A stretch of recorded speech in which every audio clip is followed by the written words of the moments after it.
इंसान हमेशा दूसरों को बदलने में लगा रहता है, खुद को बदलने का तो कभी सोचता ही नहीं। एक आदमी था, जब वो जवान था तो उसने भगवान से प्रार्थना की कि हे भगवान, मुझे इतनी ताकत दे कि मैं दुनिया बदल सकूं। दुनिया के मालिक ने कोई जवाब नहीं दिया। समय बीतता गया, उसकी शादी हो गई। उसने फिर प्रार्थना की कि हे मेरे मालिक, मुझे इतनी समझ दे कि मैं अपनी पत्नी को बदल सकूं। ईश्वर ने फिर कोई जवाब नहीं दिया। समय बीतता गया, उसके बच्चे हुए। उसने फिर वही प्रार्थना की कि हे मेरे ईश्वर, मुझे इतनी समझ दे कि मैं अपने बच्चों को बदल सकूं। फिर कोई जवाब नहीं आया।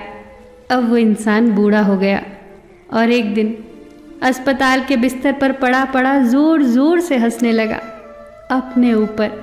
और फिर उसने वही प्रार्थना की कि हे मेरे ईश्वर, मुझे इतनी समझ दे कि मैं अब खुद को बदल सकूं।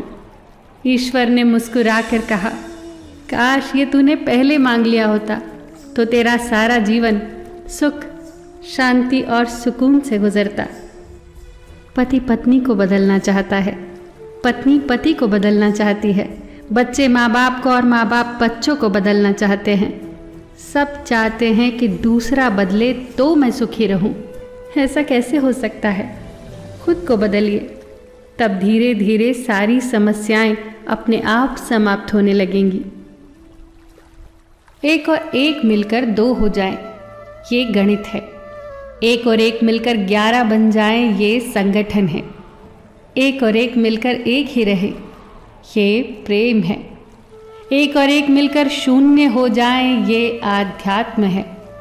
और जब एक को एक से मिलने ही न दिया जाए, ये कूटनीति है। और जब एक को एक के विरुद्ध खड़ा कर दिया जाए तो ये राजनीति है। प्रेम क्या है और मोह क्या है? प्रेम में हम किसी के सुख की इच्छा करते हैं और मोह में हम किसी से सुख की इच्छा करते हैं।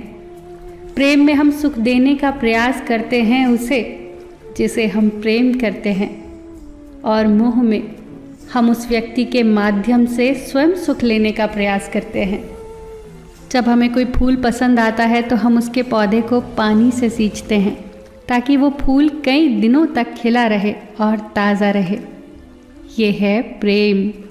जबकि इसके विपरीत पसंद आने पर फूल को तोड़ लिया जाना मोह कहलाता है।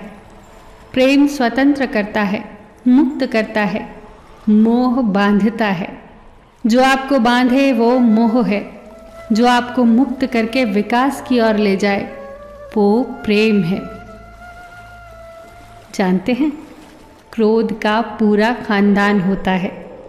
क्रोध की एक लाडली बहन है जिद, क्रोध की पत्नी है हिंसा, क्रोध का बड़ा भाई है अहंकार, क्रोध का पिता जिससे वो डरता है वो है भय, क्रोध की बेटियां हैं निंदा और चुगली, क्रोध का बेटा है बैर, क्रोध के खानदान की नकचड़ी बहू है ईर्ष्या, क्रोध की पोती है घृणा, क्रोध की माँ है उपेक्षा, क्रोध के दादा हैं द्वेष। तो इस पूरे खानदान से दूर रहिए, बच कर रहिए, संभल कर रहिए। इंसान जब कोई अपराध करता है तो किसी व्यक्ति को अपने किए गए कार्य पर पश्चाताप होता है और किसी को कोई पश्चाताप नहीं होता, पर दोनों को ही अपराध का दंड भुगतना ही पड़ता है, क्योंकि प्रकृति का ये नियम है, जैसी करनी वैसी भरनी। अगर कोई क्रिया हुई है तो उसकी प्रतिक्रिया भी जरूर होगी। अब प्रश्न ये उठता है कि फिर पश्चाताप का क्या लाभ? क्या पश्चाताप का कोई मूल्य नहीं? मूल्य है।